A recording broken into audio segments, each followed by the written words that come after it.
সুমাস কিচেনে সবাইকে স্বাগতম। আজকে তৈরি করব আমার ও আমার পরিবারের খুব পছন্দের একটি সালাদ, পাস্তা সালাদ। আমার পরিবারে যখন নতুন কোনো অতিথি আসে, অতিথি আপ্যায়নের প্রথম পছন্দের থাকে এই সালাদটি। আশা করি আপনাদেরও ভালো লাগবে। চলুন শুরু করা যাক। প্রথমে আমি আধা কাপ সাদা তিলকে মিডিয়াম লো আঁচে হালকা করে ভেজে নিচ্ছি, প্রায় 5 মিনিটের মতো, অথবা যতক্ষণ পর্যন্ত হালকা বাদামি রং আসে ততক্ষণ পর্যন্ত। তিলটা ভাজা হয়ে গেলে এটাকে নামিয়ে একটু ঠান্ডা করে নিচ্ছি। ঠান্ডা ভাজা তেল থেকে আমি 1/4 কাপ পরিমাণের তিল নিয়ে ব্লেন্ডারের মধ্যে দিয়ে দিচ্ছি। তার সাথে দিচ্ছি 1/4 কাপ পরিমাণে তেল। এখানে আমি কর্ন অয়েল ব্যবহার করেছি, আপনি চাইলে ভেজিটেবল অয়েলও ব্যবহার করতে পারেন। দিচ্ছি 1/4 cup rice vinegar, 1/4 cup soya sauce, একটি রসুনের কোয়া এবং দিচ্ছি 2 টেবিল চামচ পরিমাণে চিনি। সালাড ড্রেসিংয়ের মধ্যে আমি বাড়তি কোনো লবণ ব্যবহার করিনি, কারণ সয়া সসে যথেষ্ট পরিমাণে লবণ থাকে। সব কিছু একসাথে আমি ব্লেন্ডারে দিয়ে ব্লেন্ড করে নিচ্ছি। ব্লেন্ডটা এমনভাবে করছি যাতে তিলটা একদম মিহি হয়ে না যায়, একটু আস্ত দানা দানা থাকে সেরকমভাবে। আমার সালাড ড্রেসিংটা তৈরি হয়ে গেছে, এটাকে নামিয়ে একটি বাটিতে নিয়ে নিচ্ছি। এই ড্রেসিংটাকে আপনি চাইলে 3 থেকে 5 দিন পর্যন্ত নর্মাল ফ্রিজে রেখে ব্যবহার করতে পারবেন। এবার একটি পাতিলে কিছুটা পানি দিয়ে দিচ্ছি 1 চা চামচ পরিমাণে লবণ, আর এখানে পানিটা গরম হয়ে এলে দিয়ে দিচ্ছি স্প্যাগেটি পাস্তা বা লম্বা একটু মোটা ধরনের যে পাস্তাটা হয় সেই পাস্তাটা ব্যবহার করছি আমি এখানে।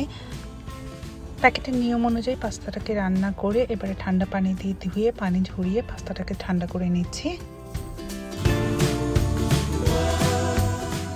একটি মিডিয়াম সাইজের গাজরকে কুচি করে নিচ্ছি। আমি এখানে গ্রেটার দিয়ে করছি, আপনি চাইলে হাতেও করে নিতে পারেন।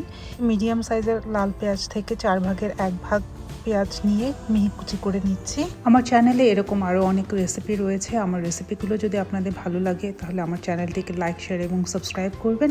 আর কোনো প্রশ্ন থাকলে অবশ্যই কমেন্ট করে জানাবেন। মিক্সিং বলের মধ্যে নিয়ে নিচ্ছি সিদ্ধ করে রাখা পাস্তা, তার সাথে দিয়ে দিচ্ছি কুচি করে নেওয়া গাজর এবং কুচি করা লাল পেঁয়াজ দিয়ে এর মধ্যে দিয়ে দিচ্ছি তৈরি করে রাখা ড্রেসিং। সালাড ড্রেসিংটা দিয়ে খুব ভালো করে মিলিয়ে নিতে হবে। আমি সালাড ড্রেসিংটা একটু বেশি পরিমাণে ব্যবহার করছি। আমি সালাদটা মেলানোর ব্যাপারটা সম্পূর্ণ আপনার উপরে নির্ভর করবে, আপনি যেমন খেতে ভালোবাসেন ঠিক সেইভাবেই মিলিয়ে নিতে পারেন।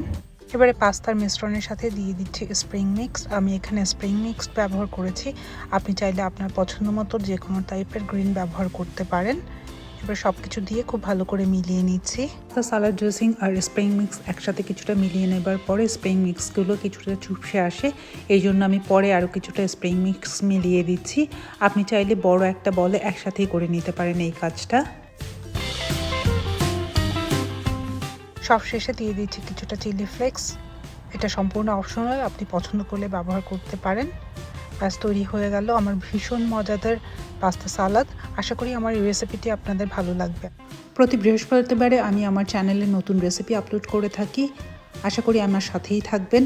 আবার দেখা হবে নতুন কোনো রান্না নিয়ে সুমাস কিচেনে। ততক্ষণ সবাই ভালো থাকবেন। ধন্যবাদ।